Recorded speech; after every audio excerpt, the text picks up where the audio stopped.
ने कुछ बताया। वास्तव में राम नाम की महिमा ही महान है और राम ही महान है। हर जगह राम का नाम है।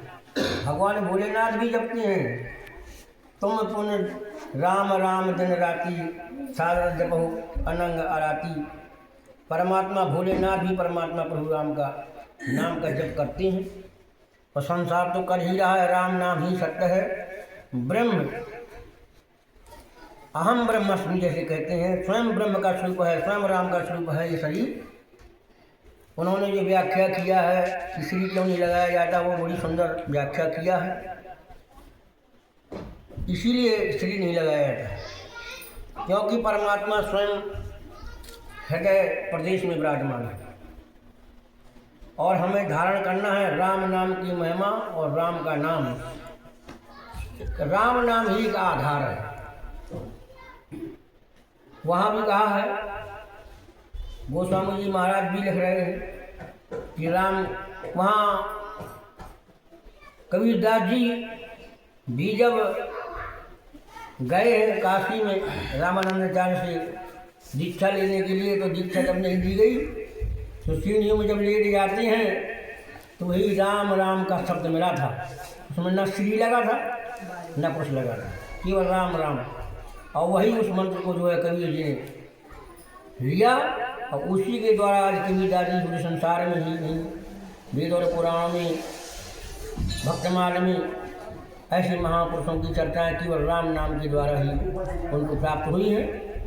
मैं ज़्यादा न बोल करके अपनी वाणी में ही विराम करूँगा। राम राम आए हुए संतों को कोटि कोटि मेरी तरफ से प्रणाम। बड़े सौभाग्य की बात है कि आज हमारे बाबा जी महेश सोनी जी के यहाँ राम राम का भंडारा हो रहा है।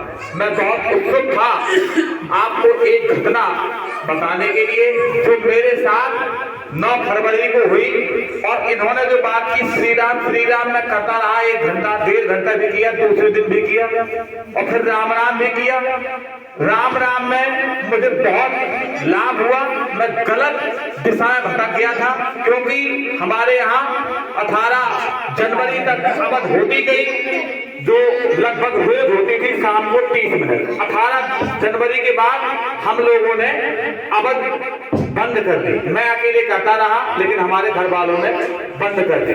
तो उसका प्रभाव हमें लगभग 25 दिन में गलत देखने को मिला और हमें जब प्रभाव गलत देखने को मिला तो हमने राम राम भी किया तो हमें प्रभाव सही नहीं आया। फिर हमने श्री राम किया तो प्रभाव सही नहीं आया। फिर सीताराम किया, फिर राम राम राम राम मैंने 24 घंटे किया। मैं हालांकि सब लोगों को पता है इस घटना के बारे में और आदरणीय रमाशंकर चाचा जी को ज्यादा पता है और भी लोगों को पता है कि मैं गलत दिशा में भटक गया था। मेरा बहुत लंबा सफर हो गया था और वहीं खड़े खड़े मैं और इनका लड़का, मैंने इनके लड़के के साथ भी राम राम राम राम राम राम राम राम लगभग 4 घंटे तक राम राम किया। फिर हम सही दिशा में आ पाए, अपने गांव में आ पाए। राम का मुझे लाभ हुआ और राम की सत्य घटना मुझे देखने को मिली। हालांकि हम बहुत लंबी दिशा में भटक गए थे। आदरणीय सबको पता है, चाचा जी को, रमाशंकर चाचा जी को इस घटना के बारे में ज्यादा पता है जो मेरे साथ हुई। लेकिन मैंने राम राम राम राम किया और लगातार 6 घंटे तक इनके लड़के के साथ राम राम राम राम बंद नहीं किया, राम राम किया। बहुत बुरी घटना हो गई थी लेकिन मुझे रात में ये एहसास हुआ कि राम राम ने खुद कहा कि तिवारी जी आपको जीवन की केवल ये आखिरी घटना थी। मैंने घर में आके बताया, हमारे पूरे घर वाले अब रोज लगभग 30 मिनट राम राम की अवध करते हैं। हम गलत दिशा में भटक गए थे, घर वालों ने अवध बंद कर दी थी। अब ऐसा कभी भी नहीं होगा। हम एक राम पर ही निष्ठ रहेंगे, राम राम राम राम राम राम करते रहेंगे। राम से बड़ा इस संसार में कहीं कुछ नहीं है। मेरे साथ अभी तक कई घटनाएं हुई लेकिन ये घटना बहुत बड़ी थी। राम राम की जय, राम राम की जय। बहुत बढ़िया।